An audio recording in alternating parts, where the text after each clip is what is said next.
Nilqakom għal din it-taħdita bejnietna, jiena Pastor Paul Mizzi, illum għandi hija Kit Karwana. Kit għandi pjaċir li għajt l-istedina tiegħi. U se niddiskutu flimkien suġġett għażiż ħafna għalina tnejn u għal kull Kristjan l-unità tal-Knisja. L-unità tal-Knisja. Forsi ħsieb li nistgħu nibdew bih huwa dak li naqraw fil-ktieb tal-Proverbji fejn jgħidilna li hemm sitt ħwejjeġ li jobgħod il-mulej. Waħda minnhom hija min fost l-aħwa iqajjem il-ġlied. Aħna umani għandna il-tendenza għad-dnub u d-dnub nasibina huwa l-kawża primarja għala l-Knisja ma temminx dak kollu li huwa li għalli jirrikjedi minna u wkoll ma timxiex fil-modija tal-qdusija kif Ġesu wkoll jesiġi minna.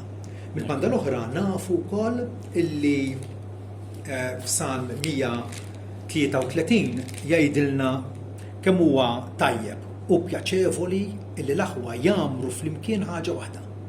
Jew jagħmlu flimkien fl-unità. Dina l-għada ixebbaħa man-nida nieżla fuq il-muntanja Hermon. U hemmhekk jgħid illi hemmhekk il-mulej jikkmanda l-barka tiegħu fejn hemm l-unità, fejn hemm l-armonija bell-aħwa. Għandna jridu dejjem niftakru li aħna familja waħda, Alla adottana fl-istess familja, fl-istess saltna ta' smewwiet.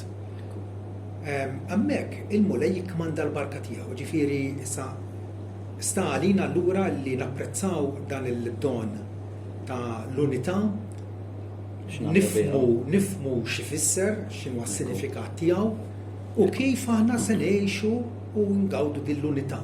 L-isfidu huma ħafna, anke Ġesu fit-talba tiegħu lejliet il-passjoni tiegħu. Propjament rajni hawnhekk stess il-bieraħ kellna laqgħa tat-talb u rajt Ġwanni 17 bħala meditazzjoni fejn Ġesu hemmhekk jitlob għal innifsu, jitlob għal l-apostli li kienu mġburin miegħu fiċ-ċenaklu u mbagħad jitlob għal dawk kollha li għad jemmnu fija minħabba kelmithom. U jgħid x'jitlob għalina biex nitqazzu, biex nimxu fil-verità, biex għada bitada nkunu mġburin miegħu fil-glorja tal-ġenna. U jitlob ukoll għall-unità bejnietna. Biex nkunu ħaġa waħda. Biex nkunu ħaġa waħda bħalma jint missier u jien ħaġa waħda. X'taħseb dwar din it-talba ta' Ġesu? Naħseb bdejt minn punt importanti ħafna wkoll taf kif Ġwanni 17 hija famuża din it-talba ta' Ġesu. X'rid ifisser Ġesu? Naħseb il-kuntest immedjat jiena ta' vers 21 il-kuntest tal-madwar jurina biċċar naħseb x'rid ifisser jiena, ġifieri jekk immorru vers 18 Ġesu narawh li jgħid li l-missier bat lilu fid-dinja u bl-istess mod bat lid-dixxipli fid-dinja. X'bathom jagħmlu fid-dinja, daw kienu nies diġà fid-dinja. Bathom issa biex ikunu xieda tiegħu, tajjeb biex ixandru l-Vanġelu. Nibqgħu niżlin ftit l-isfel naraw li Ġesu ma bidix jitlob għal dawk biss li kienu miegħu, imma wkoll għal dawk li ġejjin warajhom kif qed inti tajjeb li kienu se jagħmlu fih minħabba kelmithom. Għal tul il-ġenerazzjonijiet kollha. Eżatt. Għalina l-koll, eżatt. Aħna parti minna. U r-riżultat ta' dan huwa li nkunu ħaġa waħda. Allura hemmhekk Paul naraw x'jaqadna il-Vanġelu. Huwa l-essenza li aħna nemmnu fih ħabba x-xandir tal-Vanġelu u hemmhekk inkunu ħaġa waħda. Naqbel miegħek il-Vanġelu huwa l-pedament huwa l-sine qua non ma nistgħux ngħaddu mingħajr. Eżatt. Il-ħaġa li taqadna hija l-bxara tajba. Li intu jien u aħwar irċivejna u nafu li bija għandna tama għandna nistgħu nħarsu lejn il-Kalvarju u naraw li dak il-ħaruf talla li miet fuq is-salib miet biex jixtrina lih innifsu biex jagħmilna membri ta' ġismu. Fl-Efesin 5 peżmu naqraw li Kristu ħabb il-Knisja. U talu nnifsu għalija biex għaddisawina d-dafa bil-ħasil tal-imma bil-kelma. Biex jagħmilha tidher qudiemu Knisja glorjuża. Issa ovvjament aħna għaddej minn dan il-proċess. Il-Knisja fuq l-art sikwit ma tidhirx glorjuża. Imma id-destin tagħha huwa li hemm tmiem glorjuż. Il-Bibja turina ġifieri l-aħħar kapitlu tal-istorja, huwa kapitlu sabiħ, huwa kapitlu brillanti. Bħalissa għaddej il-pellegrinaġġ, għandna l-isfidi, għandna l-ostakli xirridu nelbu. Eżatt. Però nafu li dit-talba ta' Ġesu ħatkun onorata, tkun mwieġba. Ħatitwettaq. Senza altru. Kif edna, klim Ġesu huwa ċar x'jaqadna, il-klim tad-dixxibli x-xandejli, fimt? Nixtieq forsi niġi minn angolu differenti wkoll fuq għadi. Ġesu mbagħad talab li aħna il-koll nkunu ħaġa waħda bħalma hu l-missier. Ikunu ħaġa waħda, huma ħaġa waħda, u naħseb id-dottrina ta' Alla hija kardinali tal-fidi Kristjana tagħna, fimt? U importanti nippreżentawha sew, allura aħna inservu, naqdu u naduraw Alla wieħed. Alla wieħed il-lut kienu jenfasizzaw għadi wkoll. Jaqdu Alla wieħed.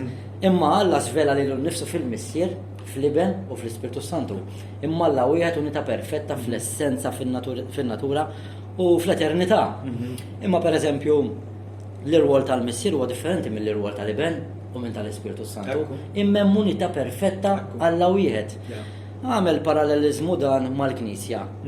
Kristu kisbilna unità perfetta bis-sagrifiċċju tiegħu stess. Imma bejnietna hemm differenzi, hemm diversità. U tiddistingwixxina, fimt hemm ħidmiet differenti, nafsejħiet differenti, doni.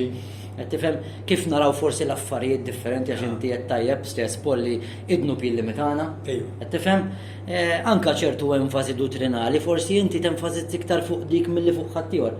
Huwa jerjati ngħidilha jien differenti.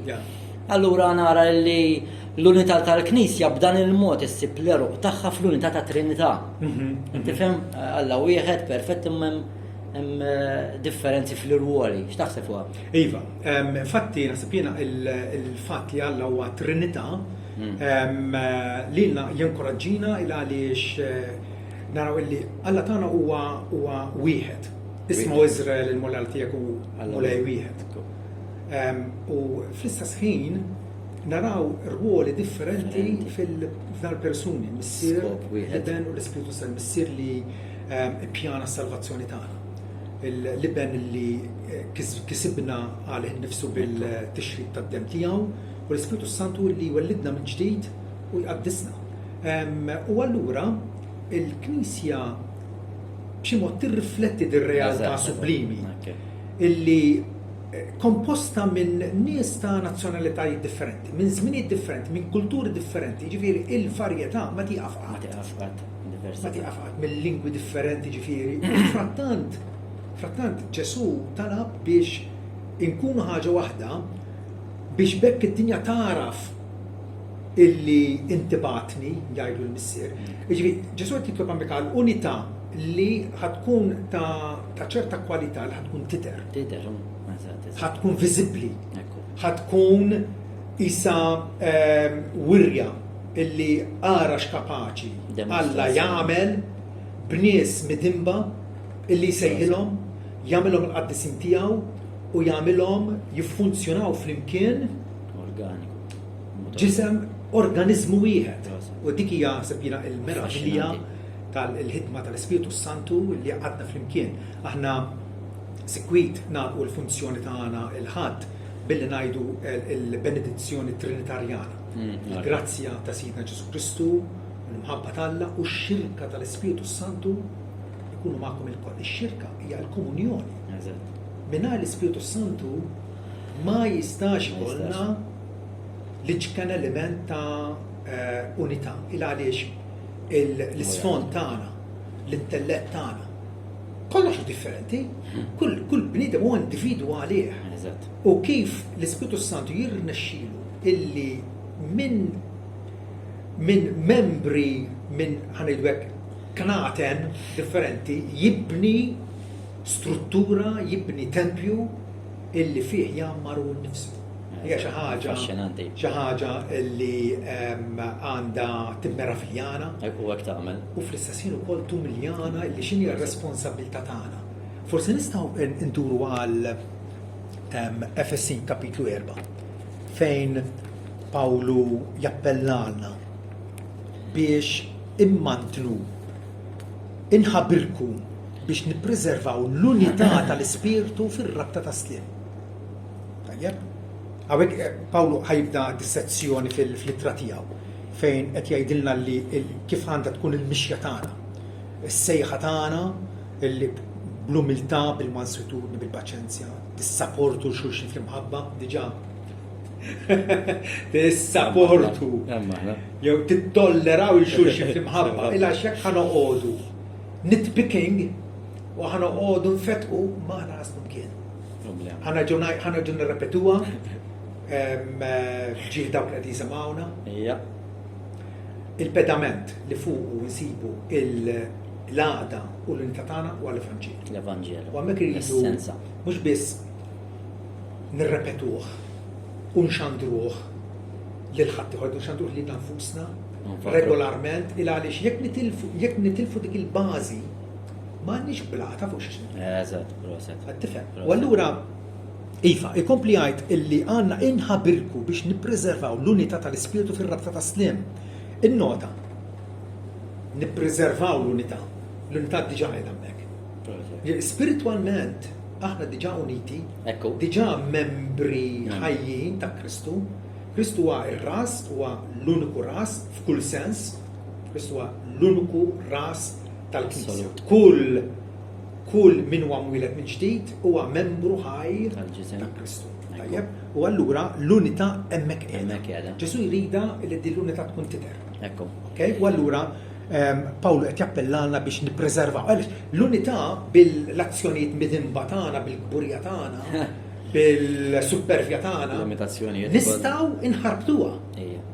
Nistgħu nħarbtuha. Jiena nitgħallem ħafna mill-iswa tal-Knisja. Għandek 2000 sena s'issa ta' minn xi għaddit il-Knisja. Għaddit minn ħafna taqlib, diviżjonijiet. Minn dejjem kienu hemmhekk. Minn dejjem il-Knisja riedet titħabat biex nasibina l-sfida kienet u għada li llum.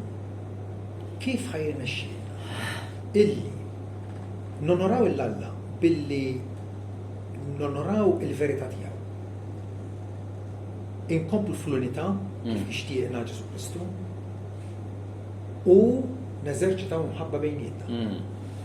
Għax fl-aħħar mill-aħħar stess qal li bdan jarfu n-nies li intom dixxilti jekk għandkom mħabba lejn xulxin. Ġifieri, ma nistgħux nisbilanċjaw ruħna, ma nistax ngħid jien nkun ċampjon tal-verità u ninsab nell-oħra. Tifhem? Da bħal fiż-żwieġ.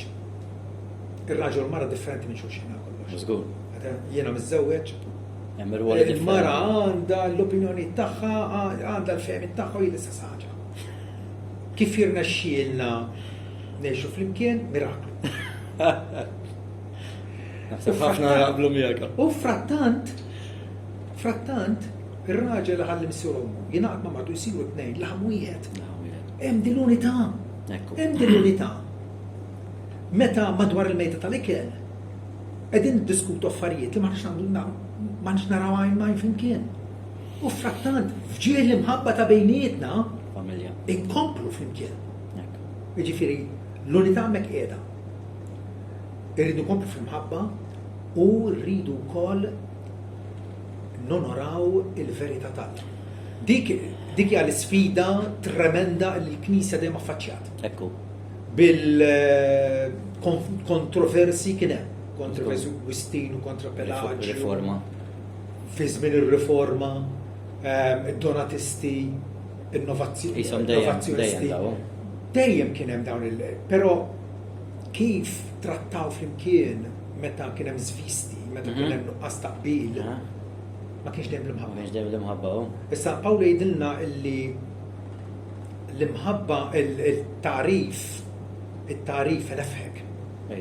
L-imħabba tedifika. Il-tarif waħdu li inti qed titgħallem il-verità tal-Bibja. Qed tifhem u taħseb li biha tibda ssawat il-ħadd ieħor jew tintimida ħadd ieħor, hemmhekk aħjar ma tagħmilx hekk għax ħsara ħad tagħmel. Mentri jekk hemm l-imħabba tedifika. Pawlu jgħidilna li nitkellmu l-verità bl-imħabba. Kemm huwa importanti li mmorru flimkien. Morru flimkien. Jiena naħseb Paul l-ewwel nett fil-verità biex inżommu bilanċ tajjeb ma jistax ikun hemm unità jekk ma nħadnux il-verità. l-unità li għandna bejnietna bħala knisja hija minħabba il-verità li jaqditna. Qed tifhem Ġesu fi Ġwanni 14 vers 6 jgħid jiena triq jiena l-ħajja jiena l-verità. Meta kienet titkellem mal-mara Samaritana Ġwanni 4 għalella li qed jasal żmien nadaraw il-Alla fl-ispirtu fil-verità. Ma jistax ikollna unità bħal din li qed nitkellmu fiha fuq ma xi ħadd li ma jħaddanx l-istess verità biex inżommu bilanċ tajjeb. Qed tifhem anke għas-semmija li qed jisimgħuna biex ma jaħsbux li qed nippruvaw nġibu xi kompromess. Qed tifhem jiġifieri jekk ikun hemm xi tagħlim eretiku jew xi vanġelu fals, dika ma jistax ikun hemm unità jew xi jinnaf affarijiet serji fil-ħajja tal-individwu. Aħna qed nitkellmu unità bej segwaċi ġenwini ta' Kristu. F'nofs in-nuqqasijiet tagħna.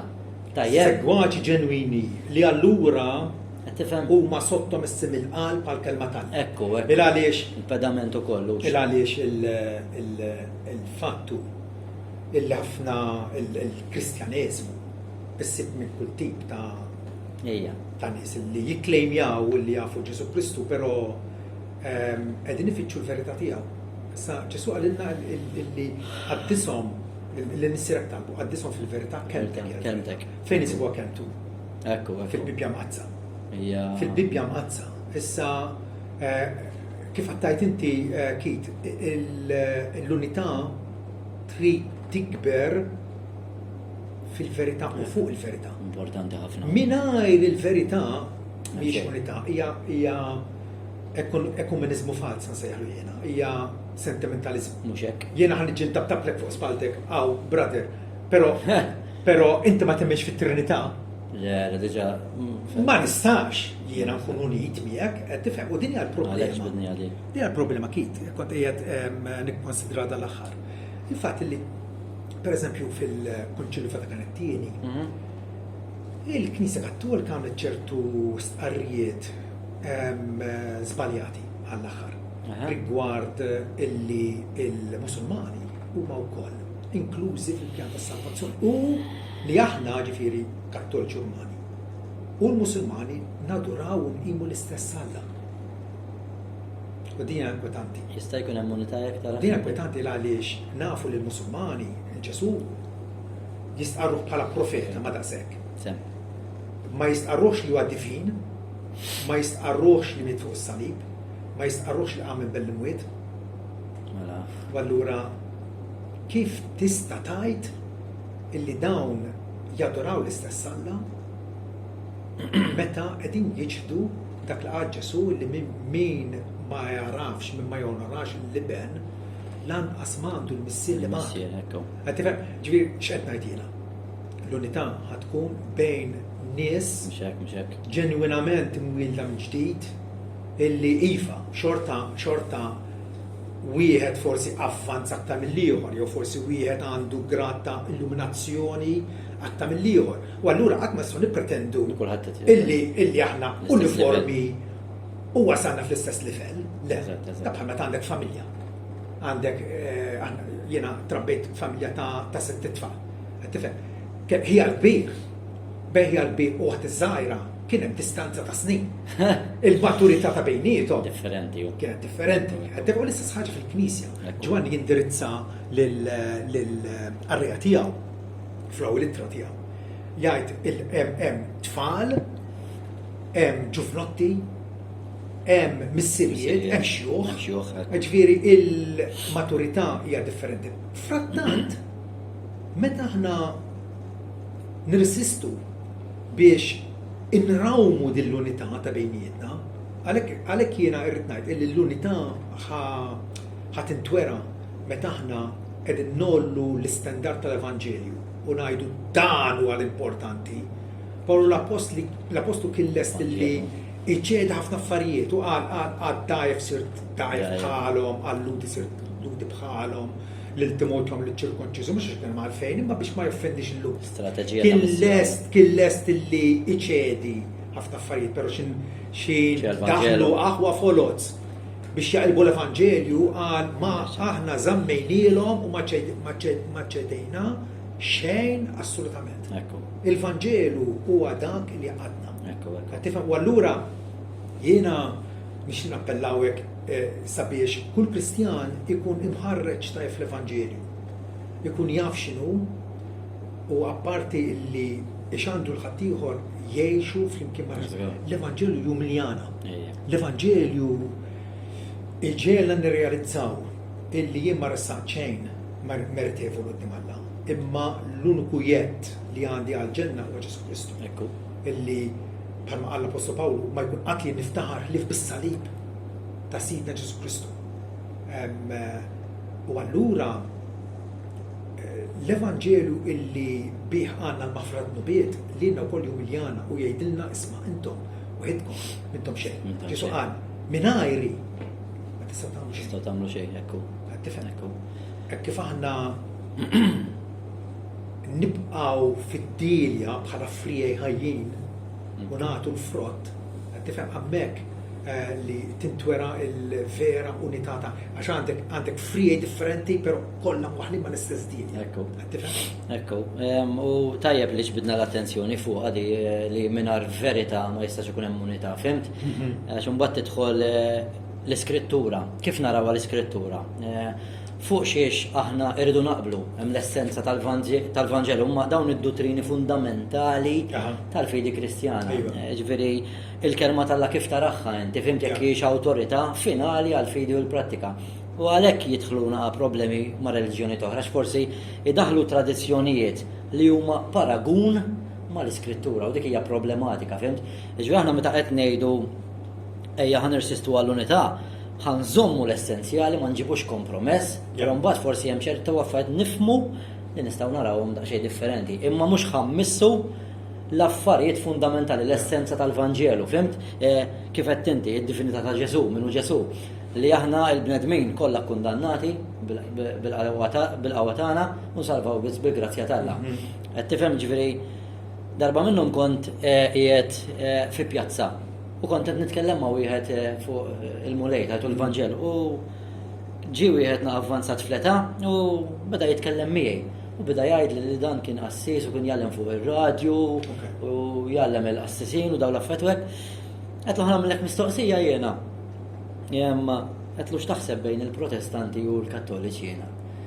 Għalli jifhem għalli mhux l-aqwa li kellna l-imħabba bejnietna.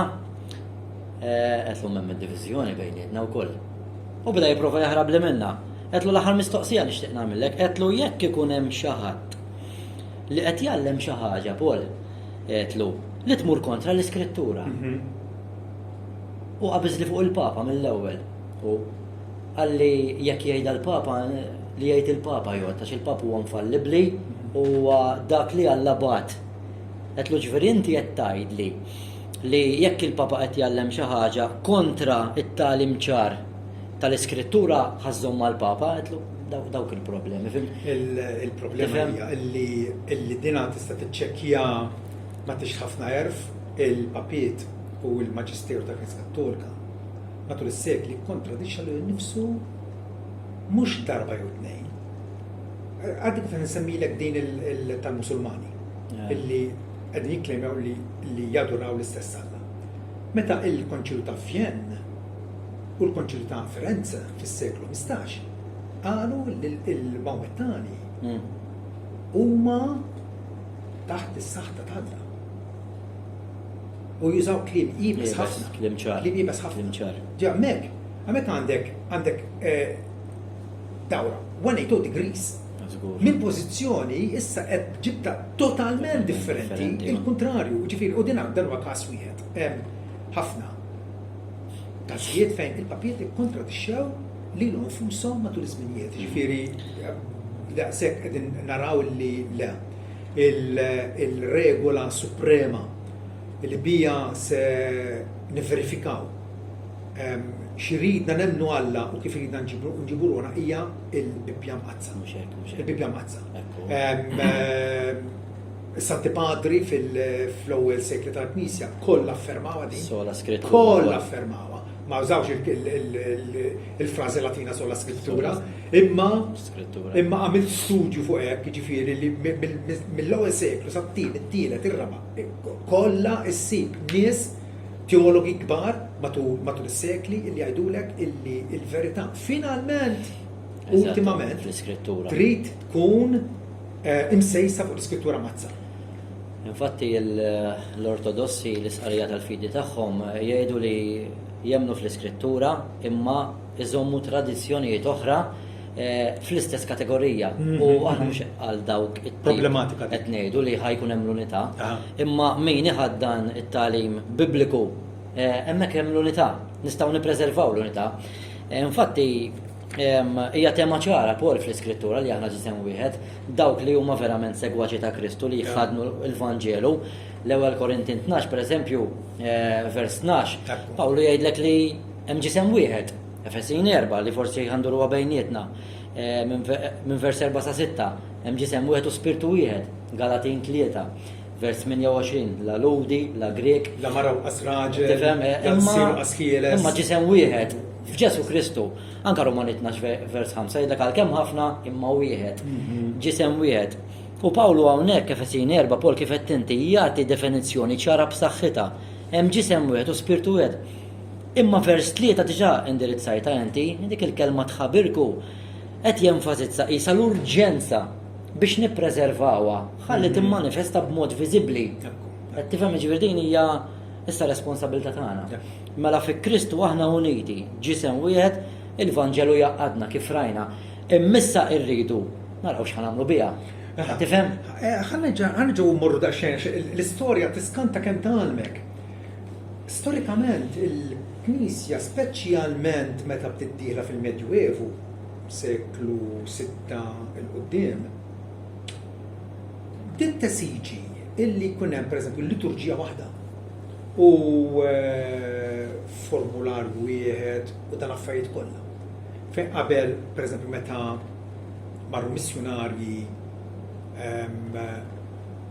Wistin ta' Canterbury mar missjonarju ma' patrijiet oħra fl-Ingilterra kienu diġà sabu Kristjani hemmhekk li kellhom liturġija differenti. Qed bdew jesiġu illi jkun hemm liturġija waħda. Fejn qabel fl-ewwel sekli kien hemm tal-inqas 20 liturġija differenti. Differenza kbira. Qed tifhem. Issa, storikament il-Knisja mbagħad ħasbet li l-unità se nippreservawha billi ikollna din il-liturġija waħda bil-ġifieri li uniformità esternament ikun uniformi. X'taħseb fuq għadi? La jien ma naqbilx magħha. Pereżempju l-ewwel Korintin kapitlu 1 vers 10 Pawlu qisu jitkellem kliem vera b'saħħtu dwar l-unità biex tkunu moħħ wieħed u ġudizzju wieħed. U hawn min joħodha dik Pol li qed tara moħħ wieħed irridu naqblu fuq kollox jiġifieri. Però l-kuntest jurina differenti. Fejn pereżempju għandek l-ewwel Korintin 12 naraw diversità fil-ġisem ta' Kristu li il-widna s-sieq għandek Galatin 2 minn vers 1 sa 10 Pawlu ħali taħbiberija ma' l-Apostli Ġwanni, Kefa, Ġabu għax fehmu lu jekk mibgħu tal-ġentili. Huma l-lut ministeru differenti u l-approċċ ittieħdu differenti, imma l-iskop l-istess. Għandek Luqa 9 vers 49 u 50 qisu Ġwanni kien irritat. Kien hemm wieħed qed ikeċċix jagħten ħallu sit. Dak qed ikeċċix jagħten ma qisu mhux isegwi magħna, naħseb kien qed jagħmel xi ħaġa differenti qisu dan milli kien imdorri Ġwanni min mhux kontra tagħna. Huwa magħna. Li kienet jindirizza b'mod negattiv Pawlu f'Korintin huwa mhux id-distinzjonijiet bejn il-gruppi imma il-Korintin kienu qed jagħtu preferenzi lil ċertu kelliema li wassal għal disgwit u ġlied. Forsi jienu inti nsegwu predikaturi differenti wkoll. Għandna l-dawk tagħna differenti ma m'hemmx disgwit, anzi nippruvaw naqsmuhom ma' xulxin ħalli nadifikaw il-xulxin. Il-Korintin kienu karnali, kienu trabi. Għalhekk Pawlu beda jindirizza l-uniformità. Forsi nistgħu nispjega xejn lil-semmija. Qed tirreferi għal meta l-Korintin bdew jiena ta' Pawlu, jien ta' Apollos, jien ta' Kefa, u Pawlu għallhom mela Kristu nqasam. Eżatt.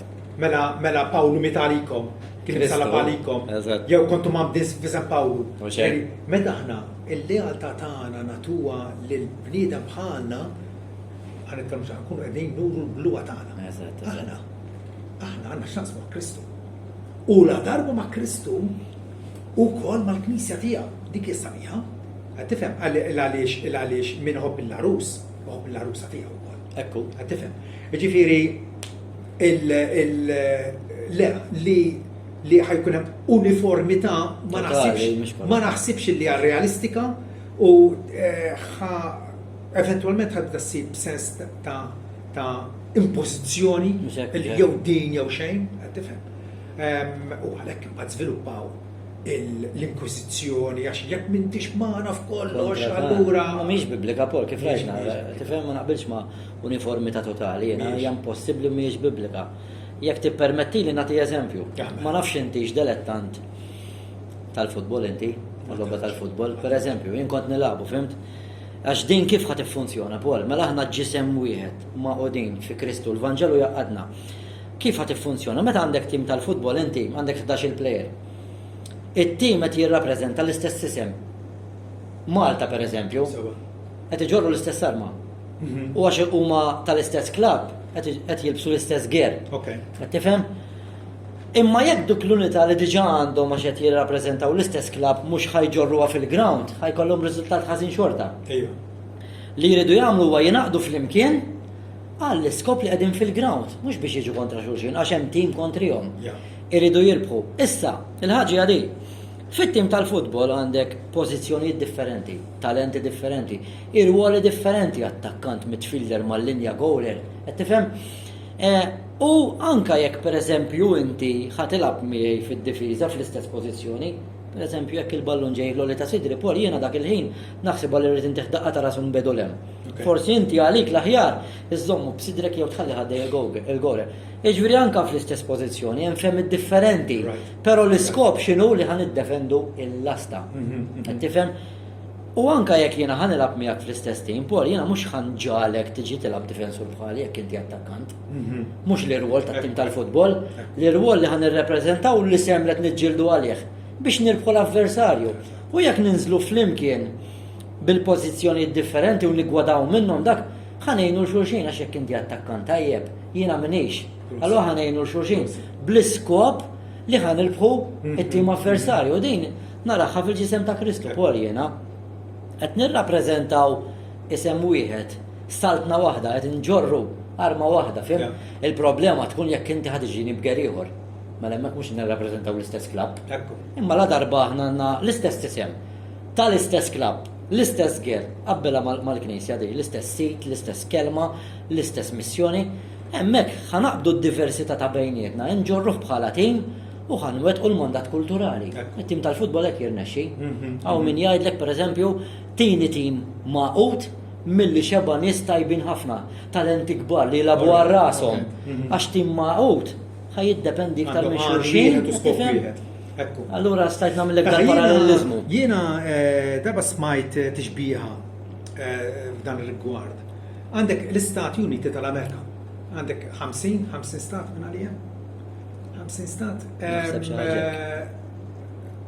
Għandhom, kull stat għandu liġijiet differenti ta' traffiku, ta' missuq, ta' konsum ta' alkohol, minn kollox. Il-ħajja ċivili. Minn stat għal f'Texas għandhom dal-ġijiet imma f'Oklahoma għandhom differenti. 50 stat huma differenti minn xulxin, però għandhom gvern wieħed u kongress wieħed. Issa fil-Knisja ta' Kristu aħna nagħtu l-libertà li xulxin. Maħniex it-tip ta' nies li nimponi għalhekk il-papat matul l-istorja għamel ħafna ħsara. Għaliex impona. Inti għattejt l-uffiċċju tal-Papa u xek.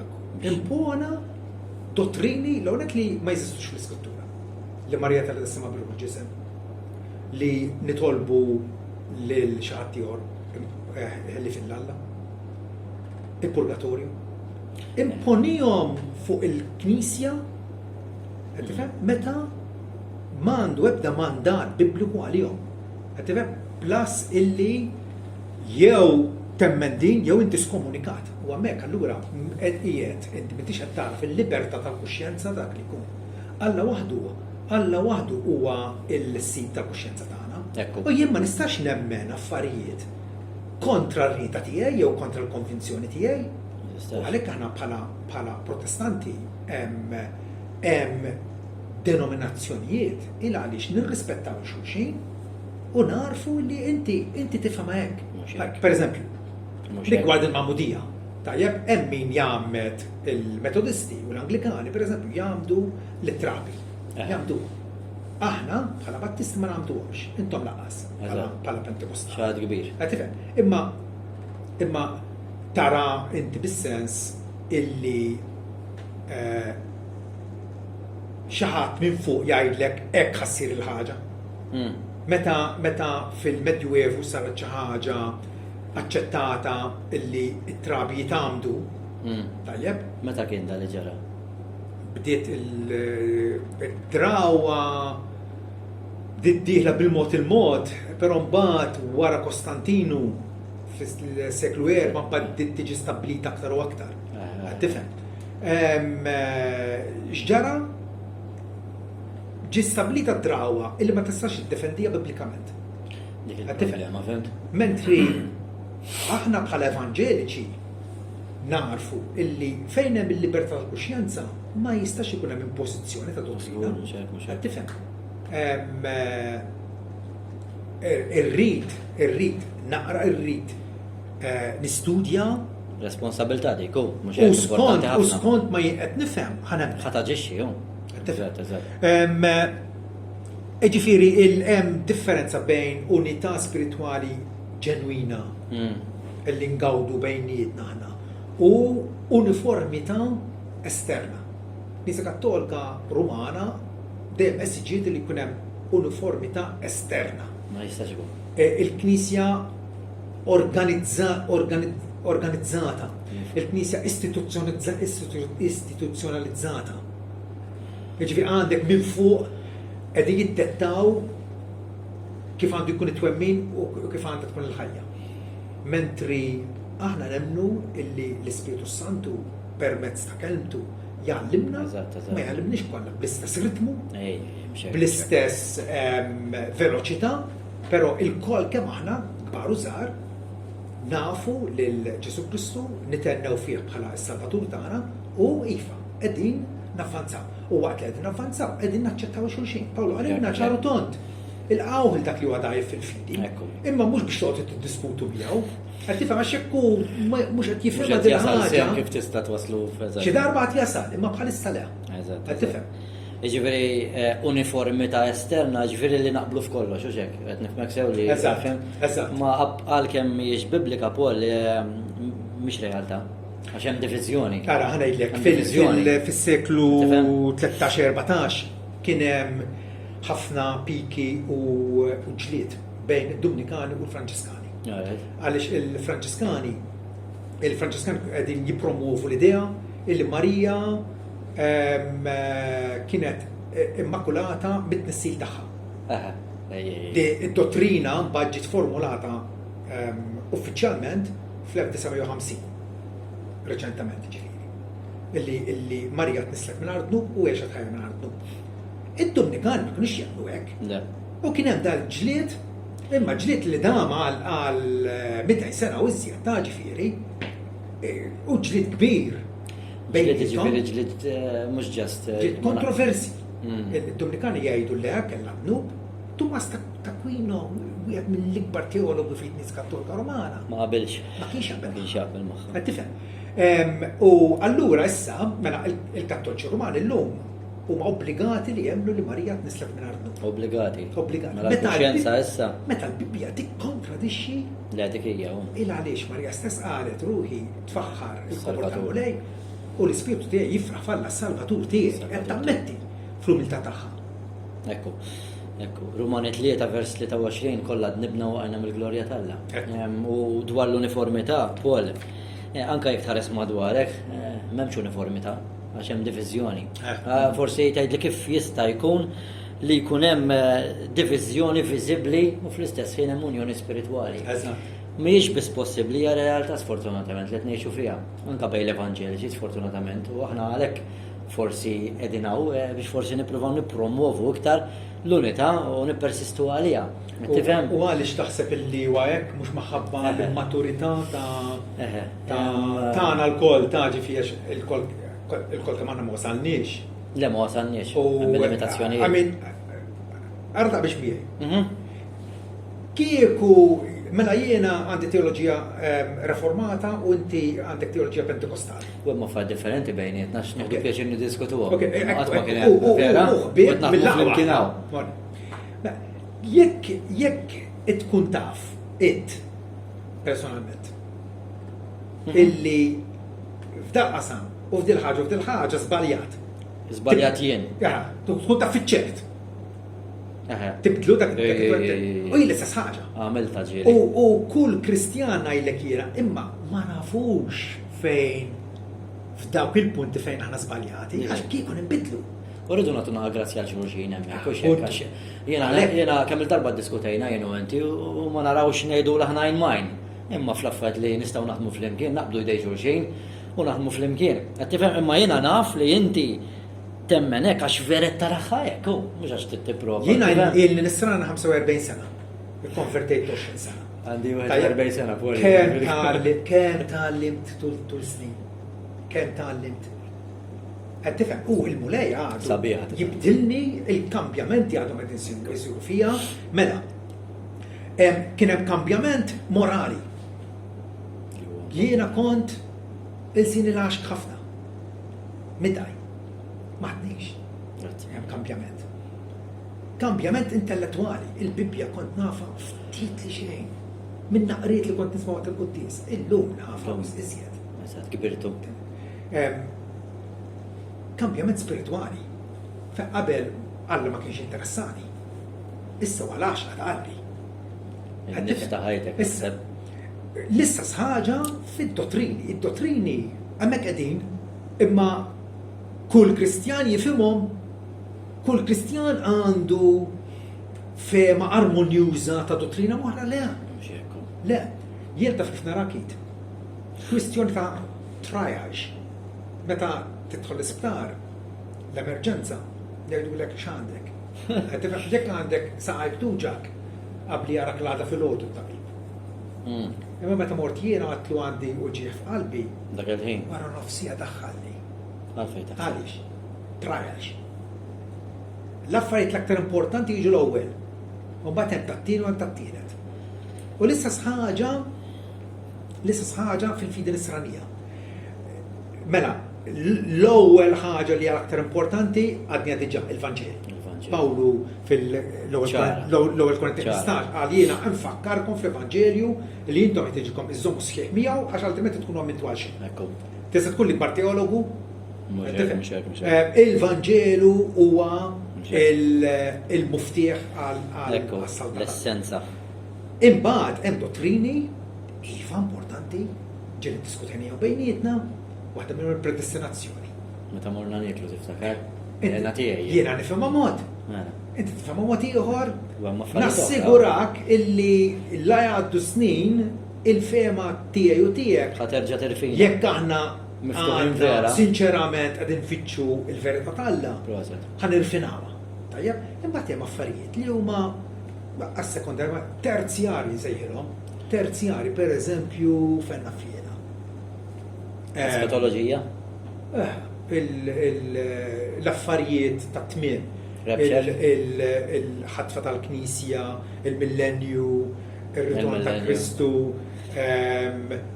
il-qawmien, kif u x'fatta se jsiru nafu li minn dejjem kien hemm lok, kien hemm perspettivi differenti. U allura mhuwiex lant li għandna ħanqodu nitlewmu fuq dak l-affarijiet. Nitlewmu le, però nitkellmu niddialogaw diskutu naħseb hija xi ħaġa sana. Hija healthy. Taħseb li l-ewwel nett żewġ mistoqsijiet għax qed nisimgħek titkellem, mbagħad niftakar ħanejdu. Xi tpoġġi iktar fil-kategorija fundamentali bħala dottrina tal-fidi Kristjana mal-Vanġelu, pereżempju, l-awtorità tal-Iskrittura titpoġġi fuq. Bil-forsi rridu naqblu, ma nistax tgħid li l-Bibja mhux il-kelma tal-għax għax inkunu qed nimxu fuq l-istess vija. Xi tpoġġi iktar inti li dawk in-nies li verament iħadnu dawn id-dottrini u jippruvaw jgħixuhom insejħulhom bħala aħwa. Forsi ma nifhmuhomx fil-perfezzjoni. X'taħseb? Xi tpoġġi hemm fuq? Il-Knisja fl-ewwel ftit sekli mill-bidunet kienet imħabta minn ħafna ereżiji. Doċetiżmu, arjanizmu, sabeljanizmu, l-gnostiċizmu fil-frieri kollha tiegħu. Ġifieri kien hemm taħwid galor. Tifhem. U l-Knisja fehmet illi l-unità trid tkun ibbażata fuq l-affarijiet l-aktar fondamentali. U allura meta ikkomponit il-kredu jiena nemmen fallawiet il-missieri ta' kollox li ħala s-sema u l-art. Dak kollu jidher ma jdirx u f'Ġesu Kristu ibnu li niżel mis-semawiet tal-għal-gradbin għas-salvazzjoni tagħna, nemmen fl-Ispiritu Santu fil-Knisja Qazza Kattolika fil-maħfra tad-dubiet ġabret it-twemmin l-aktar importanti u essenzjali. ċint taqra il-kredu tajt dal-kredu huwa stqarrija ta' Alla Trinità. Għandek x'nemmen dwar Alla l-Missier, x'nemmen dwar l-Iben u x'nemmen dwar l-Ispiritu Santu. Qed tifhem. Ma kienx il-lok illi idaħlu dottrini oħra fejn Dik il-kategorija tgħid naħsebu? kif? F'dik il-kategorija. Dik il-kategorija, ovvjament, fil-katekezi tal-Knisja. Il-Knisja li għandek il-mexxejja li qegħdin jgħalmu, ħajjalmu l-fema kollha tagħna. Importanti anzi ħafna. Sa ġimagħtejn ilu konna qegħdin nistudjaw it-tielet mandament. Issa mhix isem il-mulejala tiegħek fil-bata. Issa bdejna komunikazzjoni fil-familja. Ċaġa totalment differenti. Imma ta' tissiru. Imma qiegħda fil-Bibja huwa tagħlim, huwa parti mis-sillabu li Alla tagħna. Imma li narfu xulxin bħal aħwa hija l-essenzjal. Għandna żewġ persuni teenagers illi qegħdin nittrattaw magħhom biex jitgħamdu. Huma stess għarfu li issa wasal iż-żmien jiena naf x'nemmen u dana jiena ħanesiġi minnhom illi irid ikollhom din fema fuq il-predestinazzjoni din fema. Le. Għazbis waslu se. Le. Tifhem. Meta għandek xi ħadd li huwa ġdid fil-fidi, tajjeb, ħatilqgħu, ħatossu, ħatiħu ħsiebu, tatih ikel spirituali tajjeb. Però il-familja talla tħaddan il-kulħadd. Dik l-importanti hu. Taħseb li aħna Paul nagħtu priorità id-dottrini li ngħidulhom aħna sekondarji għalkemm importanti iktar milli jagħtihom Alla? Kultant iva. U nagħmlu ħsara. L-antenati tagħna protestanti kienu jitkellmu ħafna dwar l-analogija tal-fidi. Analogja fidei. Jiġifieri kienu jisħu illi dak li huwa enfasizzat fl-iskrittura enfasizzat fit-tagħlim tiegħek. Ekku. U dak li mhux nenfasizzax. Illum insibu ħafna predikaturi illi jirbu hobby horses. Hobby horses ġifieri dejjem tagħmlu fuq l-istess ħaġa. Beżu darba naf bil-predikatur illi ħafna predikati ħajkunu żgur fuq li tuża l-King James Bible biss. Affarijiet li ma twemmnux. Għajnejk iġibu wara id-nejk. Hemm predikaturi oħra li fuq il-millenju ma jitkellmux. Ma naraħx tajjeb jiena. Le, mhix tajba għax jekk anke inti biex tiekol ikel nutrittiv għal-ġismek, tittikol karboidrati, tittikol il-vitamini, tittikol proteini u kollox. Ma tistax tibbaża biss fuq ħaġa waħda. Mhux tajjeb. L-istess ħaġa aħna. Ekku. Qed tifhem, id-dottrini hemmhekk qegħdin il-verità tagħna ħobbuha. Qed tifhem, qegħdin nirċivuha bil-mod il-mod. Però irridu nassiguraw ruħna illi ninsabu fis-saltna tagħna għax nemmnu l-Evanġelju. Ekku. U l-Evanġelju jorbotna flimkien. Eżgur. Jagħmilna ħaġa waħda, ħobża waħda. Eżattament. Kif kont qed ngħidlek l-ewwel sfortunatament mhijiex possibbli biss id-diviżjoni. Hija realtà hawn diviżjoni fil-Knisja. Nirringrazzjaw il-mulejl u meta tikber imma hawn diviżjoni. Meta tħares lej n-nies tad-dinja li mhumiex parti mill-Knisja Paul, tara li daw kapaċi jinaqdu flimkien. Tajjeb għal proġett jew għal biċċa xogħol. U jagħmluha. Irrelevanti l-istil ta' ħajja differenti li kun ġej minnu. Valuri morali differenti. backgrounds differenti u kulturi differenti, imma dak lan kapaċi jingħadu. Il-Knisja ġieli mhix kapaċi tagħmilha. Naraw fil-partiti politiċi u jingħadu għal ċertu skop. U jaħsra l-lum għandna din mentalità Paul li sfortunatament jekk jien ma naqbilx miegħek anke relazzjoni ma tibqax l-istess. Maħniex kapaċi nħarsu lil mid-differenzi ta' bejnietna. Ma xabda fil-bidu. Tifhem? Unità imħabba u verità. Tifhem. Jekk ħana nafsu fuq waħda u ninsew l-oħrajn, ħammur l-baħar. Jiena nista' niltaqa' ma' wieħed Luteran, ma' wieħed Anglikan. Tifhem. Ħanifraħ bih u nitenna miegħu. Mhux dejjem tiġri ma' Paul. Bħala hija fi Kristu. Issa, jekk jonqosu, jiddispeċini. Imma jiena nqisu bħala hija fi Kristu. Ekku. Tifhem. Issa li storikament dejjem kien hemm dal-firditiva. U lew jibqa' ta' ġifieri ta'. U jibqgħu Pawlu infatti fil-ewwel Korintin kapitlu 11 vers 18 jgħidilna x'l-ewwel det nisma' li meta tinġabru flimkien bħala Knisja jeżistu diviżjonijiet fostkom u parzjalment nemmnu da.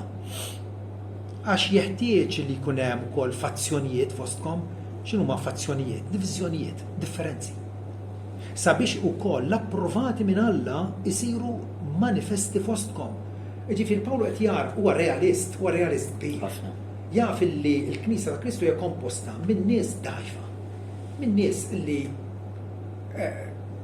moħħna ma jwassalx biżżejjed, id-dnub fi xkilna, jamina, qed tifhem. U allura dal-fazzjonijiet Pawlu qal jeħtieġ ikun hemm iva. Imma sabiex l-approvati minn Alla jisiru manifesti fostkom. Meta nqalat il-kwistjoni fi żmien l-Apostli rigward kien hemm xi nies qed jagħmlu illi jekk ma tkunux ċirkonċiżi skont il-liġi ta' Mosè ma stawx kienu salvati.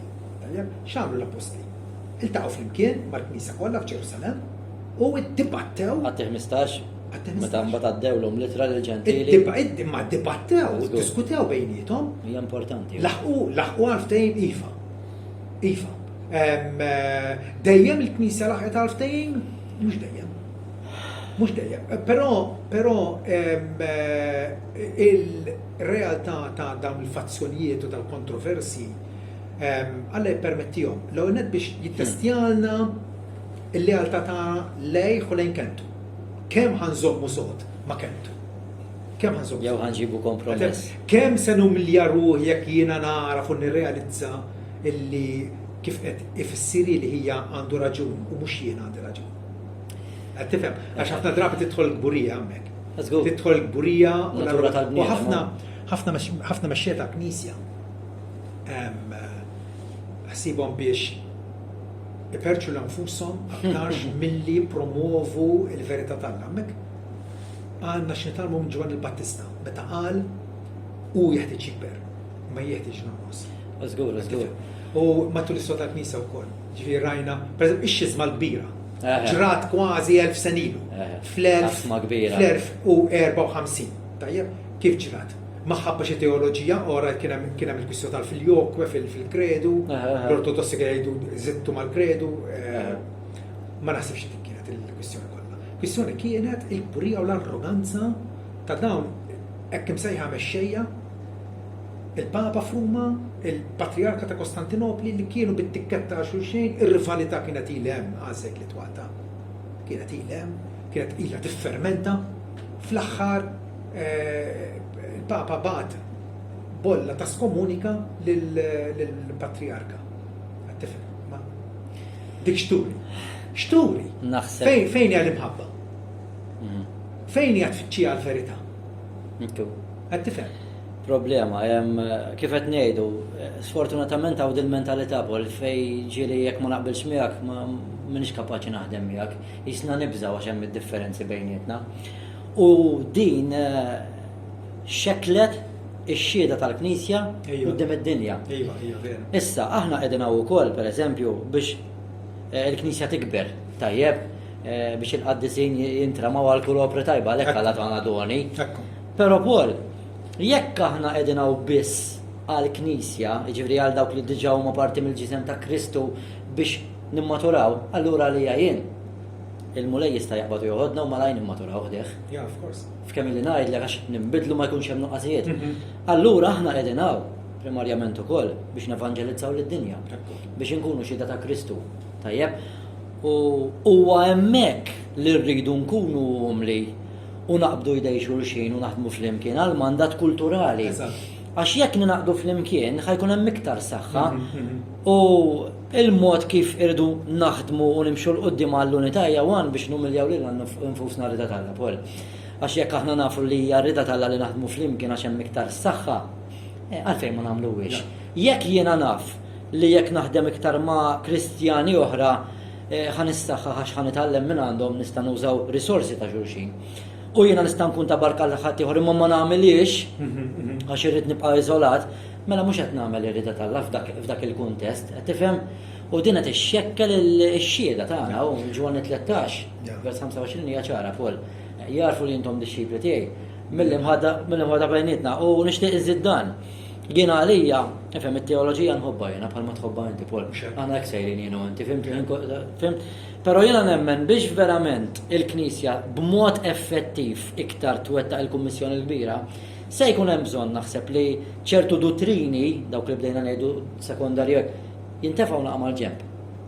U jkun hemm tiġdid spiritwali tal-imħabba fost il-Knisja. Fejn naqbdu jċurxin. Għatem ħafna suspetti. Għatem ħafna suspetti, għatem ħafna nuqqas ta' fdar. Li da kollu juri naħseb jiena nuqqas ta' mħabba nuqqas ta' mħabba.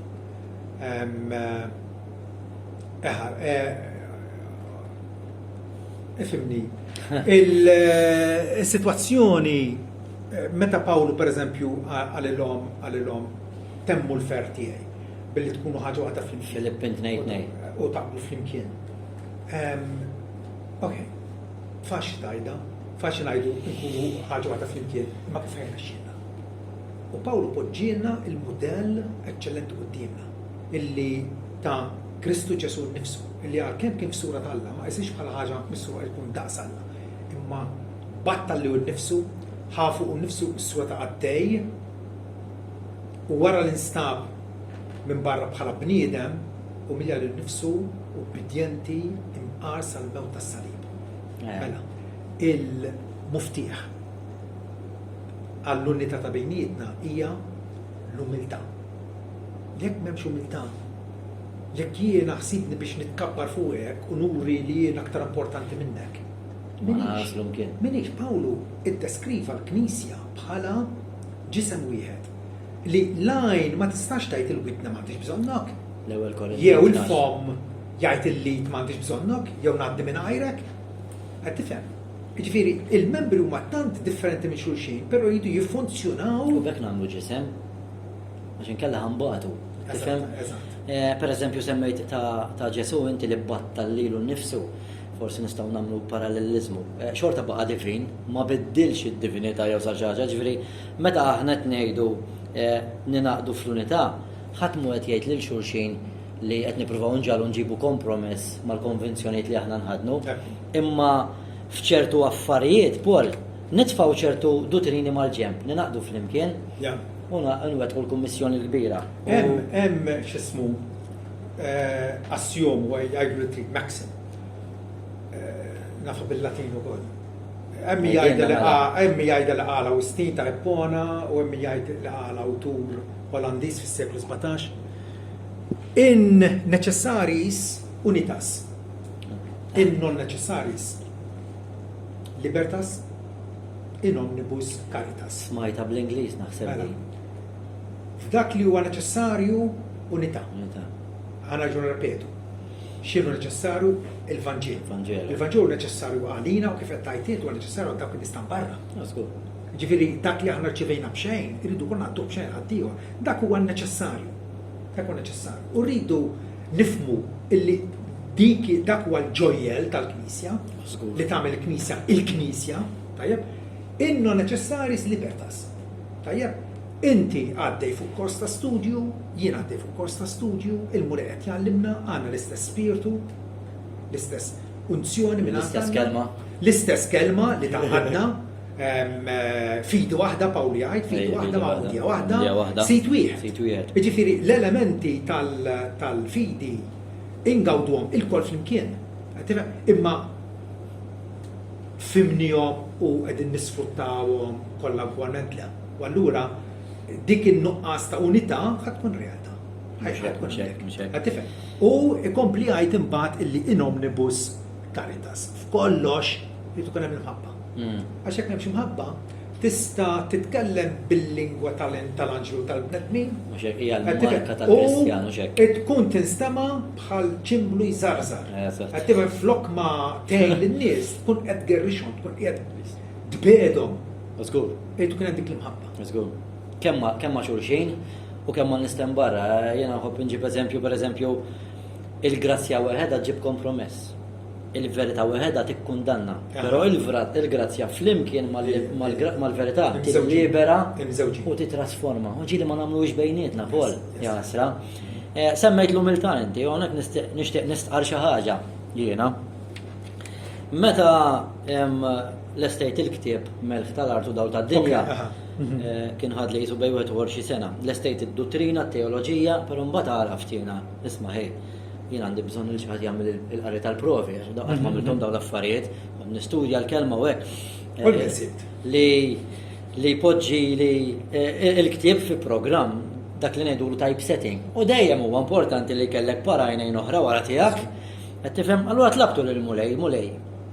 Forsi tlaqani ma' xi ħadd, forsi jista' jgħinni. U biex nistqar snin ilu, ovvjament kont inqas matul, nispera li kont inqas suppost qed nikber jien. Jiena kont smajt pereżempju fuq hekk, ma bli kont naf jiena għax ma jemmix f'ċertu doni, pereżempju d-don tal-irsna, d-don tal-fejqan, id-don tal-klim tal-għalek. U l-ġisem kien jaġixxi, allura qisni I looked down. Taf kif jiġri dak nuqqas ta' modħira, mhux dak ma jemmix hekk, dak forsi fejn. Fem, u l-mulej umiljani. Għax spiċċajt f'konnessjoni magħhom. U llum nirringrazzja l-Alla li għandi di relazzjoni miegħek Paul, u għalkemm f'ċertu jew ħafna affarijiet ma narawx għajbajn, imma tgħidx kemm dberikt minn għandkom u nittama li jiena nberikhom ukoll, ġifieri semmejt l-umiltà. Għall-umiljani għax dak li kont naħseb u ngħid daw ġejt bżonn. Qed tifhem u fhem ġifieri importanti l-umiltà. Naħseb ninqsuha ġieli Paul jiena. U jekk tippermettili hawn Malta u ħafna avvenimenti jsiru laqgħat li tagħmlu intom konferenzi u l-WR1 nagħmlu ċara aħna pereżempju x'inhuma d-dottrini fundamentali imma qed immorru għal dik il-konferenza għal skop ċar li ċertu dottrini nitfgħuhom mal-ġenb biex hemmhekk nintaqgħu flimkien naduraw l-Alla, nitalmu minn xulxin, nippromowtjaw il-Ministeru ta' xulxin, qed tifhem u biex nilqtu iktar in-nies barra. Ġifieri infhemu wkoll pereżempju Paul illi forsi jekk tmur f'konferenza bħal din irridu nieħdu paċenzja b'xulxin għax jekk ħatara forsi xi ħaġa li inti mhux daqshekk tippreferija tifhem li dan ġej minn kultura differenti, minn teoloġija differenti. U l-istess forsi jekk jaraw lilek differenti. Imma l-iskop aħħari tal-konferenza huwa li aħna noħorġu ministeri ġodda, relazzjoni ġodda u anka konnessjoni ġodda. U grazzi mulejt naraw il-flotta u Malta.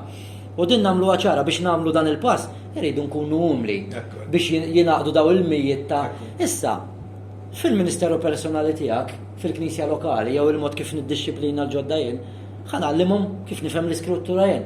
Imma f'daw it-tip ta' avvenimenti qed nintaqgħu għal skop Paul. Tifhem importanti ħafna. Qed nintaqgħu għal skop biex wara dak l-avveniment tħeġġitna minn xulxin, sirna nafu l-xulxin, kuntatti ma' xulxin ħanoħorġu hemm barra biex inkunu iktar effettivi u jirrikjedi l-umiltà. Biex ngħaddi punt ieħor forsi qabel tgħid xi ħaġa fuqha di. Irridu niftakru Paul li hemm barra hemm ġisem kbir il-Kristjani, fim, u nservu Alla kbir u hemm varjetà u diversità.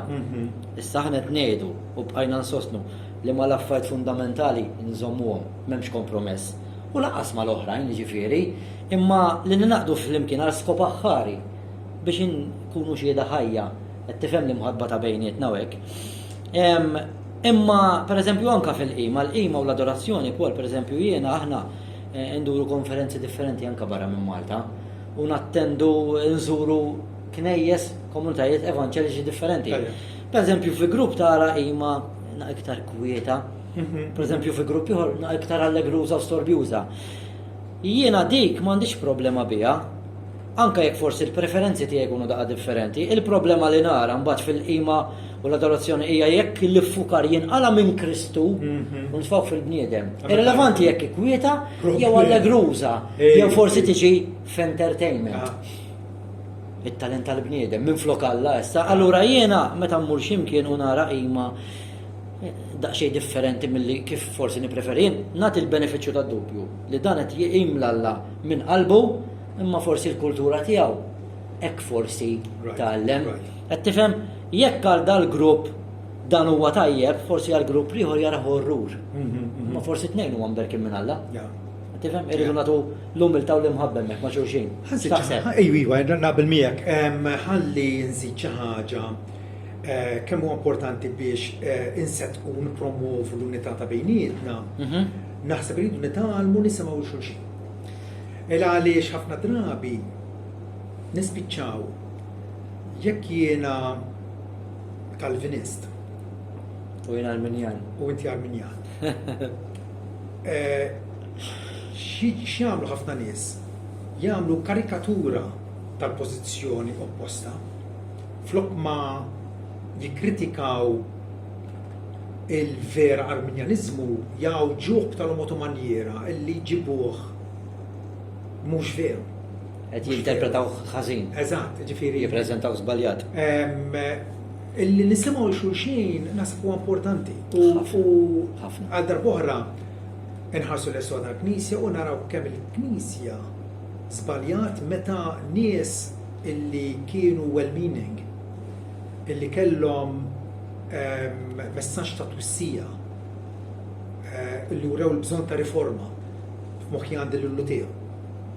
Meta Luteru kiteb it-teżijiet tiegħu, ħafna minnhom kienu kritika ta' din id-drawa muqżiża tal-indulġenzi, illi letteralment kienu qegħdin ibijaw is-salvazzjoni bil-flus. Naħseb għadha tiġri, Għadha tiġri, għadha malma fil-katekizmu tal-Knisja Kattolika moderna. ċertu abbużi oħrajn inqataw, però li qed jiġri fi żmien Luteru u anke wara, in-nies kienu qegħdin jafdaw f'bolla ta' indulġenza għal maħfra d-nubietu.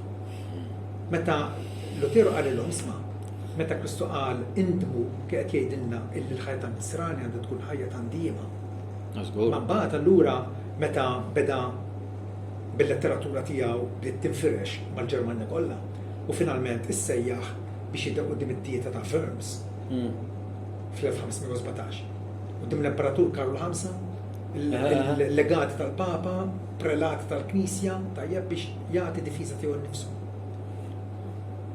Qalulu dawn il-kodba tiegħek ejja tiegħek.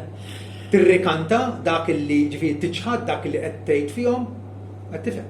Ma tawx ċans jispjega li hu nnifsu. U jgħid, isma' il-Knisja għandha bżonn urġenti ta' riforma, ma nistgħux nibqgħu sejrin hekk f'dan il-ħmieġ, f'dil korruzzjoni, f'dis-simonija, f'dal beħ ta' indulġenzi. Ma tawx ċans jitkellem. Għalhekk qed ngħidlek, jekk aħna m'aħniex lesti nisimgħu xulxin. Ejja, problema. Hemm problema. Problema. Hemm problema għax jiena mhux ħanifhmek. Qed tifhem. U di ġrat anke qabel ta' ġifieri jekk. Għadha tiġri għandek għadha tiġri sa. Għax jiena nisma' dibattiti u videos u importanti. Inti x'qed jiġri madwari. U ħafna drabi kuna jikkritikaw Stroman illi jien qed ngħid inti mhux veru tkun qed tagħmel hekk. Problema. Qed tifhem. Irridu nkunu sinċira illi nippruvaw ħanifhem il-pożizzjoni tiegħek U nixtieqek li inti tapprezza wkoll il-pożizzjoni Żgur, tiegħi. importanti U ħafna. tipprova tifhem għala jien nemmen hekk. Ej. Għax għandi evidenza biblika. Bħal mintu ukoll jista' ikollok evidenza Eżatt, biblika. mhux Għax hekk. let's Tnejn face it, inħobbu l-kelma. let's face it, il-kelma ħafna drabi mhijiex sempliċi Mhijiex, daqs kemm mhijiex. aħna nixtiequha. Mhijiex, Qed tifhem? mhijiex. Meta Pawlu, pereżempju, fir-Rumani 3 jgħid li aħna ġustifikati bil-fidi apparti l-opri tal-liġi. Imbagħad ġagu f'kapitlu 2 jgħid li aħna ma ġustifikati bil-fidi biss imma wkoll bl-opri Min ma jkunx. qegħdin jikkontradixxu xulxejn, ma nemmix li jitkellem għall-eruq u li ħora l-frott ġarbu. ma qegħdin ġibu eżempju illi kultant l-iskrittura tidħol fil-fond. U din kull ġenerazzjoni trid tagħmel hekk. Tgħaddi minna. Jiena ma nistax nirred il-fidi tal-ġenerazzjoni ta' qabli. Qed tifhem, il-fidi jagħtilna Alla hija don tal-grazzja tiegħu, però jiena mbagħad irrid irrawimha mill-kelma fl-unità mal-Knisja ta' Kristu. Ekku. Bdejt nisimgħek tgħid li rridu nifhmu l-pożizzjoni ta' xulxin. Kont qed nisma' teologu. U daw min kien jgħallimhom kienu jġaluhom il-pożizzjoni li huma ma jaqblux magħha. Pereżempju l-Kalvanizmu dan ma jaqbilx magħha. Irid jitgħallimha, jifhimha sew li jkun kapaċi jiddefendiha. Hekk. U aħna llum laqqas biss lesti li nifhmu xulxin nippruvaw. Jiġifieri naħseb jiena pass prattiku li għandha tagħmel il-Knisja moderna biex tkun iktar b'saħħitha bħala xhieda quddiem il-Knisja hija kif qed tgħid inti tintaqa' ma' xulxin u pass ta' maturità, Paul. Pass ta' maturità. Huwa faċli li inti tagħmilha ma' dawk biss taċ-ċirku żgħir tal-Knisja lokali, imma maturità spiritwali tirrikjedi li inti tkun kapaċi taħdem ma' dawk li mhumiex parti mill-Knisja lokali tiegħek u anke ma' dawk li ma jaqblux miegħek. Id-dibattitu dejjem huwa ħelti, dejjem huwa ħelti. Jekk isir bi spiritu tajjeb. Jekk isir bi spiritu tajjeb. Ġifieri matul is-snin il-konċilji li saru u s-sinodi mill-ewwel seklu. Sal-lum ġifieri huma kollha xhieda li isma' għandna dil-problema. Ma nix qegħdin naraw għajn, nitkellmuha, naraw ħansibu soluzzjoni biblika għalija. Tifhem issa ovvjament kien hemm konċilji illi kellhom aġenda differenti. Tifhem, ġifieri meta t-tieni konċilju ta' Niċea fis-seklu 8 iddeċieda illi l-istatwi u l-fari u l-ikoni u l-ġbijat minquxa huma permissibbli huma leġittimi fil-Knisja. Għamek ħadna falsa stikka waħda number one. Meta kien hemm konċilji qabel ta' Ħajrea pereżempju, illi dak iż-żmien kien magħruf bħala konċilju ekumeniku, illi qal li le mhumiex permissibbli illi il-Kristjan jagħmel ġbijat minquxa. Qed tifhem, jiġifieri meta il-Kristjan iltaqgħu flimkien l-aġenda mhux dejjem kienet waħda tajba. Jekk aħna m'aħniex lesti illi il-problema jew l-iżvista ta' bejnietna ħansolvuha mill-Iskrittura u mill-Iskrittura bħala l-awtorità suprema. Assoluta. M'aħniex ħanxu fl-unità. Assoluta. Meta nkunu umli u tnej irridu nservu lill-Alla u nonoraw il-kelma tal-Alla, però xorta ma naqblux ċertu affarijiet. X'nagħmlu hemmhekk? Nistgħu xorta naħdmu flimkien għal mandat kulturali li għalmenu minn affarijiet l-oħra li nistgħu nitalmu minn xulxin noħduhom. Għax jiena rrid nitgħallem minn għandek Paul. Kemm inna f'di relazzjoni jienu inti dejjem għamilni ċara illi mhux ħanbidlu l-konvinzjonijiet li nemmnu li huma korretti, però fejn nistgħu naqbdu jitfid, ejja ħaniġru, ejja nippruvaw nonoraw l-Alla flimkien u anke nippruvaw nbirku lill-Knisja. Għandi eżempju qudiem stess, dan il-patt il-ġdid. Huwa tradizzjoni tiegħi, swili ħafna u ħafna snin. Anka tiegħi. Kien barka tremenda li irnexxieli nagħmlu anke b'notamenti ta' spjegazzjoni, bit-taqsim tiegħu u kollox. Nieħu pjaċir illi Kristjani oħra f'Malta qegħdin jużawha. U mhux tal-istess kamp tiegħek kif fhem? Għandek testimoni. Eżempju wieħed u l-istess ħaġa ġifieri jiena kif salvajt bit-testimonjanza ta' 3 turisti pentekostali f'Malta. Ġifieri, kemm aħna interdipendenti. L-agħar ħaġa hija meta jkun hemm il-preġudizzju jew il-gburija. Il-preġudizzju meta jiena diġà ikkundannajtek għaddi bisqas f'qasmajtek, għaddi bisqas tajt widen għal dak li qed tipprova tgħidli. Problema. Bħal mamlu veru, ma taħx ċans jitkellem. Lewx. Meta ara kieku taħx ċans jitkellem. Kien jispjega. U jispjega ruħu u jaraw li huwa għandu raġun ta' kieku dak li l-kattoliċi Rumani se jqulu xizma maħabba il-reforma protestant ma kienx issir. Ma kienx issir. Imma l-Knisja kienet tirriforma minn ġewwa. Hija ħasra. Waħda mill-affarijiet li nħobb nagħmel pereżempju Paul jiena huwa li pereżempju jiena attiv fuq il-mezzi soċjali, fimt, tinsiex li l-Knisja qed online ukoll illum il-ġurnata. Tifhem? Inħobb nipprova nifhem lil dak li jkun, anke nispiċċa nikkomunika miegħu fil-privat għax kif qed tgħid tajjeb inti, irridu nagħtu ċans il dak li jkun jesprimi ruħu u għalfejn qed jaraħħa hekk. U naħseb hawnhekk nerġa' ndura l-maturità Paul. Irridu nkunu kapaċi npoġġu bil-qiegħda u ma nillimitawx lilna nfusna għal nies tal-binja ta' ġewwa ngħidulhom jiena, jekk jiena ġenitur pereżempju Paul, jiena jkelli tfal irid irrawwimhom fil-verità li nemmen li dik hija l-verità, imma mbagħad ħanibgħathom. Ħalli jiġu sfidati, id-dinja tkabbarhom.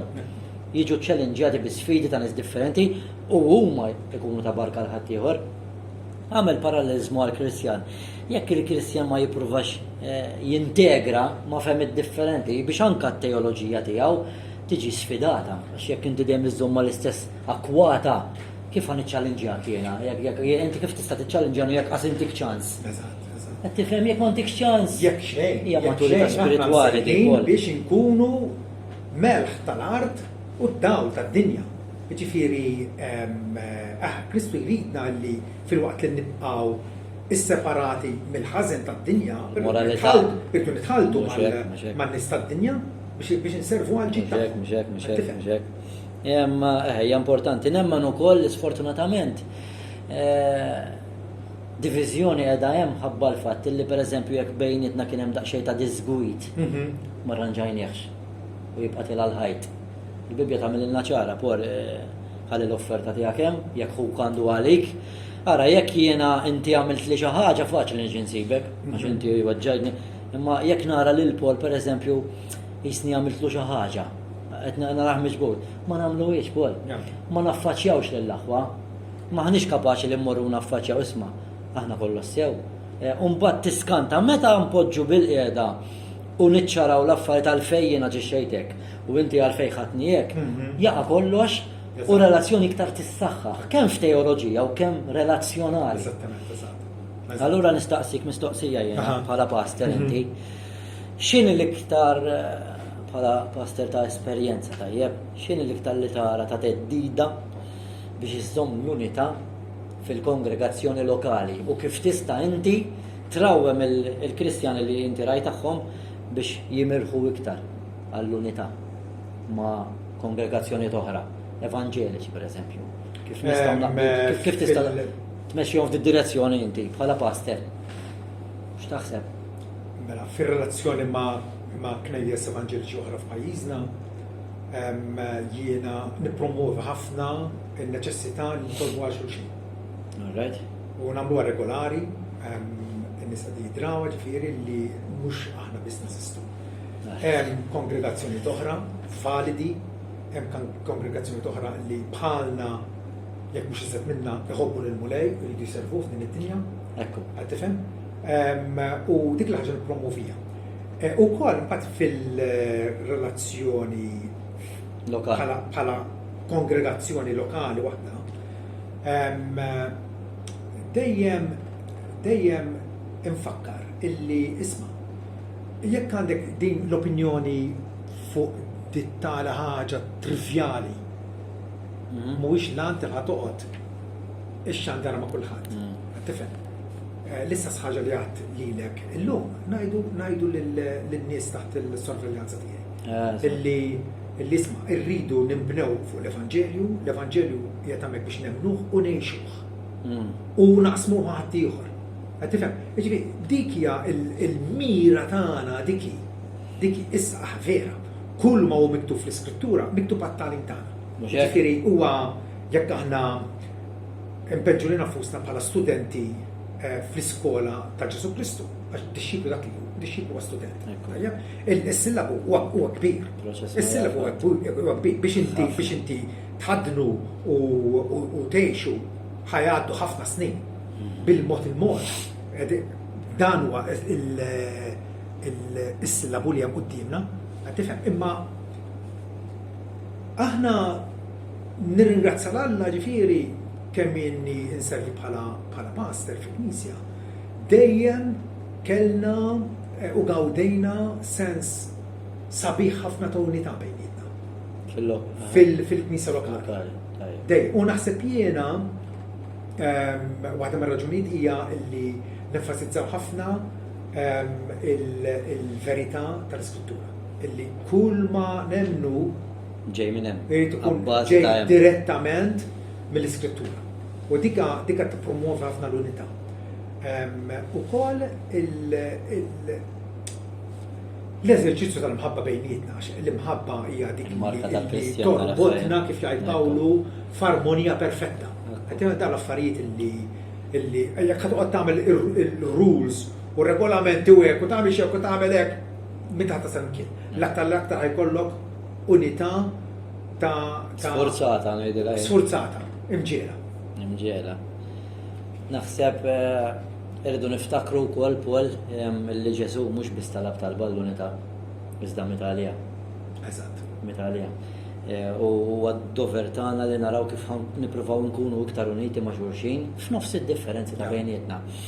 Infatti qali jiena għandi ngħid oħra mhux minn din merħla u ma jeħtieġ li jisimgħu leħn biex ikun hemm merħla waħda u raj wieħed.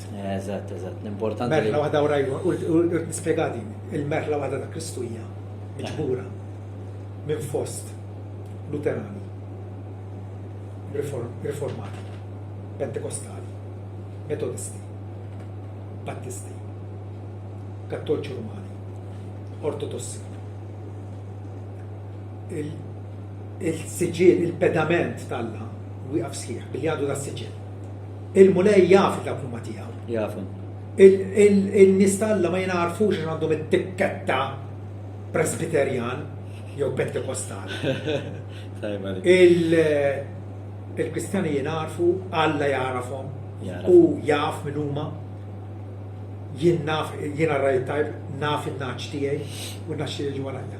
U dak huwa s-siġil li kull min isejjaħ isem il-mulej għandu jitbiet mill-inikwità. Kif jinarfu n-nistalla? Jitbedu jemnu l-Evanġelju u jimxu f'imħabba bejnietu. Ekku. Qed nieħu pjaċir li qed semmija di għaxaw it-tendenza li sa estrema li għax jiena mhux taħt il-kamp tiegħek, da mhux salvat. Jiena għalija dik hija atteġġament settarju ngħidu. Mhux tajjeb. Jiena għalija jekk għandek jridu niġġildulu u nopponu. Issa ovvjament il-qalb Alla jafa, però jekk bniedem jgħid li huwa Kattoliku, imma dan jgħid li jħaddan l-essenza tal-Vanġelu u għalmenu jipprova jgħixha kif jafu u l-Bibja jipprova jonoraħħa, Ġesu huwa divina għalih. Tajjeb u jisalva bil-grazzja tal-Alla, jiena dak irid ngħid li huwa hija. Darba minnhom kont qed nitkellem ma' Pastor Malti, Edwin. Għandi relazzjoni tajba miegħu, Pastor Edwin Karwana. Jiena nħobb nisma' pereżempju nies ta' esperjenza bħalkom vera noqgħod attent għax kulħadd għandu x'joffri. Aħseb wara xi ħadd li jkun diġà mexal mixja qabli. U beda jgħid li da fil-bidu tal-Knisja li kien imexxu hekk kienu ftit. U mbagħad f'daqqa waħda bdew jinqalgħu qishomna fehmiet differenti, diviżjonijiet ta' dottrina. Ħa pjaċir. U jien bdejt ngħid ħa pjaċir għala għax fehem li hemm il-fehmiet differenti għax il-Knisja qiegħda tikber. Jiġifieri hija normali. Ekku. M'hemmx uniformità totali.